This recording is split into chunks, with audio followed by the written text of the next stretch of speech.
ఇక ఈరోజు అనగా 26వ తేదీ మే నెల 2024 ఆదివారం.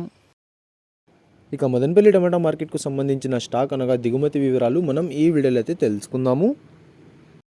అనగా ఈరోజు స్టాక్ అనేది మదనపల్లి టమాటా మార్కెట్లో పెరిగిందా లేకపోతే తగ్గిందా అనే వివరాలన్నీ కూడా మీకు ఈ వీడియోలో అయితే తెలియజేస్తాను. ఇక మదనపల్లి టమాటా మార్కెట్ స్టాక్ వివరాలు తెలుసుకునే ముందు మన ఛానల్ ఇంకా ఎవరైనా సబ్స్క్రైబ్ చేసుకోకుండా చూస్తా అంటే ప్లీజ్ సబ్స్క్రైబ్ చేసుకోండి. ఇక మనకు మదనపల్లి టమాటా మార్కెట్లో అయితే దాదాపుగా 27 మండీల దగ్గర నుంచి 30 మండీల వరకు అయితే మదనపల్లి టమాటా మార్కెట్లో అయితే ఉన్నాయి. ఇప్పుడైతే అన్ని మండీలకి స్టాక్ అనేది రావడం లేదు, కొన్ని మండీలకు మాత్రమే స్టాక్ అనేది వస్తుంది. ఇక ఈరోజు దిగుమతి విషయానికి వస్తే మన దిగుమతులు అయితే పెద్దగా మార్పు లేదు. ఇంచుమించు నిన్న వచ్చినట్లుగానే ఇవాళ కూడా కొంచెం అటు ఇటుగా అయితే వచ్చింది. దిగుమతులు అయితే ఈరోజు పెద్దగా మార్పు అయితే లేదు. ఇక నిన్నైతే యాక్షన్ అంతా పూర్తయిపోయే సమయానికి టాప్ అండ్ టాప్ ధర 1270 రూపాయల వరకు అయితే వేశారు.